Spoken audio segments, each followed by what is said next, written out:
नमस्कार सर। आज इंडी गठबंधन की एक फिर से मीटिंग हुई है नई दिल्ली में, और अब तो कोई इलेक्शन भी नहीं है, तो ये किस वजह से हुई है? नमस्कार जी। ये जो मीटिंग हुई है इंडी गठबंधन की कॉन्स्टिट्यूशनल क्लब में, तो जो मीटिंग हुई है उसमें कौन कौन शामिल हुए हैं और इसका क्या पर्पज है, उस पर जाने से पहले हम इंडी गठबंधन के बारे में थोड़ी बात करना चाहेंगे। ये जो इंडी गठबंधन है ये बनाया गया था 18 जुलाई 2023 को, और इसकी पहली मीटिंग हुई थी बेंगलुरु में। तो इसका जो मुख्य उद्देश्य था कि भाई ये जो 2024 में लोकसभा के इलेक्शन आ रहे हैं इसमें हम सब इकट्ठे हो जाएं, जितने भी विपक्षी हैं, और मोदी जी को हरा दें, क्योंकि सभी पार्टी को ऐसा लगता था कि भाई अकेले अकेले लड़कर हम उनको डिफीट नहीं दे पाएंगे, तो सब इकट्ठे हो जाएं। तो इसमें जितनी भी विपक्षी पार्टी हैं वो सब जोर शोर से सम्मिलित हुई जी, और सब ने अपना हाथ एक दूसरे के हाथ में दिए और फोटो खिंचवाई। अब इलेक्शन चालू हुए, तो ये जो 2024 में इलेक्शन हुए हैं लोकसभा के, इसमें इन्होंने काफ़ी हद तक तालमेल दिखाया, लेकिन वो तालमेल अपनी ईगो की वजह से और अपनी अपनी सुपरमेसी सिद्ध करने के लिए इस ढंग से इन्होंने तालमेल गड़बड़ कर लिया कि ये लास्ट टाइम तक भी कोई भी एक सही उस पर नहीं आ पाई सहमति पर, और मीटिंग को टालते रहे। तब इन्होंने कोई ऐसी मीटिंग नहीं करी कि भाई ये उस जो स्टेट में इस इंडी गठबंधन के हमारे इतने कैंडिडेट इस पार्टी के होंगे, इतने कैंडिडेट इसके होंगे, ये आपस में ही कोई सहमति नहीं बना पाई। लेकिन इसके बावजूद भी लास्ट में भी जितना कुछ हो पाया उससे इनकी परफॉर्मेंस काफ़ी अच्छी रही, और कुल मिला के इनको 234 सीटें आ गई। तो इससे इनका काफ़ी उत्साहवर्धन हुआ।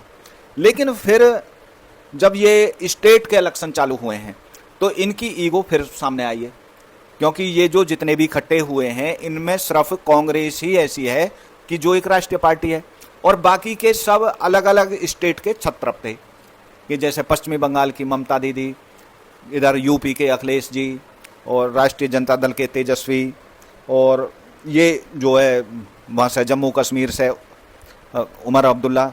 इस ढंग से ये सब अलग अलग डीएमके के स्टालिन, और झारखंड के। तो फिर अलग अलग जब इलेक्शन हुए स्टेटों में तो उसमें इन्होंने अपनी पार्टी की सुप्रीमेसी करने की कोशिश की, और उसमें ये मिलकर नहीं लड़ पाई, और जो है फिर इनका ये ताना बाना बिखर गया। तो इस चक्कर में जो है जो प्रोमिनेंट स्टेट हैं जैसे आंध्रा और हरियाणा, महाराष्ट्र और दिल्ली, इनमें इनको हार का सामना करना पड़ा, बुरी तरह से हार का सामना करना पड़ा। अब जैसे ममता बनर्जी हार गई हैं बंगाल में, तो उसके बाद वो पूरी कोशिश कर रही हैं कि फिर से इंडी गठबंधन को खड़ा किया जाए। लेकिन अब इंडी गठबंधन ऐसा लगता है कि उसके दोनों पैर टूट चुके हैं। सारे लीडर जो पहले आप बता रहे थे कि अपनी अपनी सुप्रीमेसी शो कर रहे थे, तो अब वो एक साथ खड़े होते दिखाई नहीं दे रहे हैं। तो क्या वजह है, आखिर इतना विश्वासघात सबने क्यों किया? देखो जी, अब 2026 में जो ये बिल्कुल ताज़ा इलेक्शन हुए हैं असम, केरल, तमिलनाडु, पश्चिमी बंगाल और पुडुचेरी, तो इनमें जो सबकी निगाह बनी हुई थी वो असम और पश्चिमी बंगाल पर। पूरी कोशिश थी कि असम में तो हेमंत बिस्वा शर्मा हार जाएंगे, अब की बार में पूरी उम्मीद थी कि कांग्रेस आ जाएगी, जो गठबंधन को उम्मीद थी, और पश्चिमी बंगाल में ममता दीदी ही बनी रहेंगी। इस चीज़ के लिए तो सभी आश्वस्त थे, लेकिन बिल्कुल परिणाम उल्टे आए। तमिलनाडु में भी सोच रहे थे कि स्टालिन जी बने रहेंगे, लेकिन वहाँ भी एक जो है नई आ गई, तो वो डीएमके भी हार गई वहाँ पे, और एआईएमडीएमके भी हार गई वहाँ पे।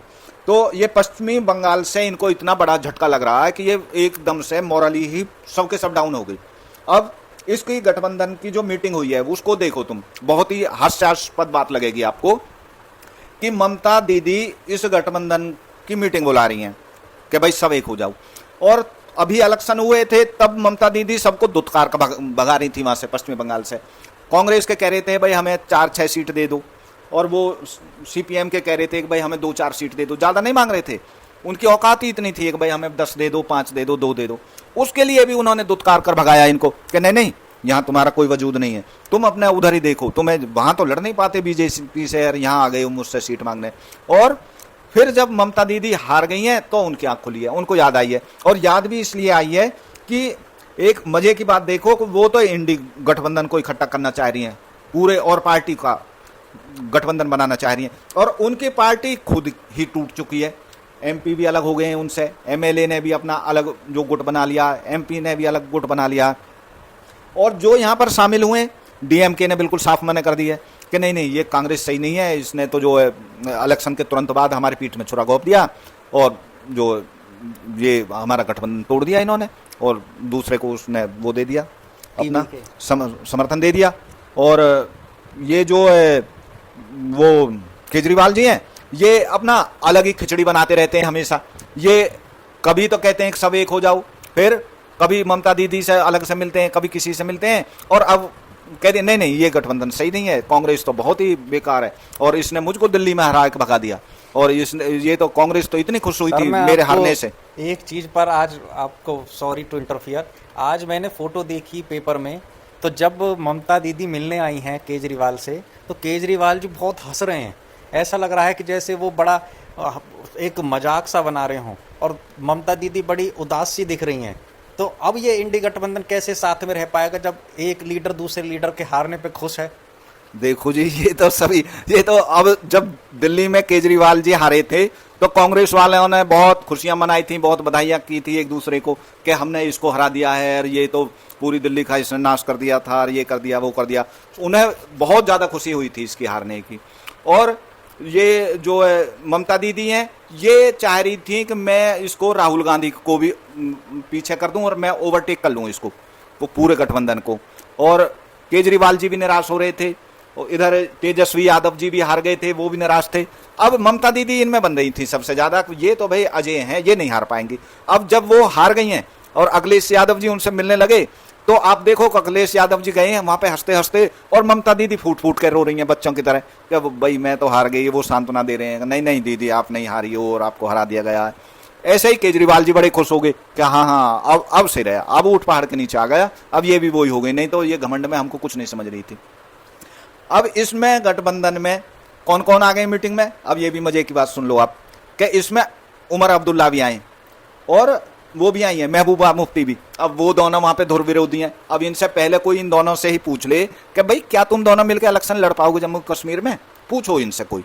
और ये जो है ममता दीदी और ये कांग्रेस, क्यों भाई कितने दिन हो गए हैं, ये अभी तो इलेक्शन हुआ है, 2 महीने पहले ही तो हुआ है, तो अप्रैल में ही तो वोटिंग हुई है वहां पे, तब कांग्रेस कहाँ चली गई थी? जो अब तुम यहाँ पे बस बैठ गए साहब और बस अपना बातचीत कर रहे हैं और बस फिर फोटो खिंचा लिया, हाथ ऊपर कर दिए, हम सब एक हैं। क्यों भाई तब कहाँ थे जब पश्चिमी बंगाल में इलेक्शन हो रहा था? तब क्यों नहीं एक दूसरे के साथ तुम खड़े होकर रैलियां कर रहे थे? तब क्यों नहीं तुम ये कह रहे थे कि हमको हर हालत में बीजेपी को हराना है? तब तो तुम एक दूसरे के दुश्मन हो रहे थे, एक दूसरे की पूरी। और ममता दीदी जब हारी हैं, ये भी मजे की बात सुनो कि कांग्रेस और सीपीएम दोनों ने ही बड़ी खुशियां मनाई हैं पश्चिमी बंगाल में। वो कह रहे हैं कि एक अत्याचारी शासन का अंत हो गया है। तो अब आप ये समझ लो ये कोई इंडी गठबंधन नहीं है, ये तो बिल्कुल एक ऐसे समझो कि जैसे किसी के ऊपर इतना वजन लाद दिया जाए कि अपने ही बोझ से दब के वो टूट जाए। तो मैं तो यही कहूंगा कि इंडी गठबंधन तो अब अपने ही बोझ से दब चुका है। अब उसमें से कहीं कोई गुंजाइश नहीं है कि ये कहीं कोई आशा की बात करे या कहीं कोई प्रगति की बात करे या कहीं कोई जो कोई मिनिमम कोई इनका कॉमन मिनिमम प्रोग्राम हो उसकी बात करे। बस ये अपना वही चर्चा कर लेते हैं कि हम सब एक हैं और किस बात पर एक हैं, क्या करोगे एक होकर और क्या उसका लाभ किसी को होगा, कुछ पता नहीं है। बस आए, मिले, फोटो खिंचवाया और बस चल दिए जी, बस जी यही एक हैं ये। बहुत बहुत धन्यवाद सर, आपने विस्तार से बताया आज की इंडी गठबंधन की स्थिति को कि वो कितना अपने बोझ से दब के उसके पैर मुड़ चुके हैं, टूट चुके हैं, और हर नेता एक दूसरे के साथ धोखा भी कर रहा है और साथ में आके फ़ोटो भी खिंचवा रहा है। बहुत बहुत धन्यवाद सर। धन्यवाद जी।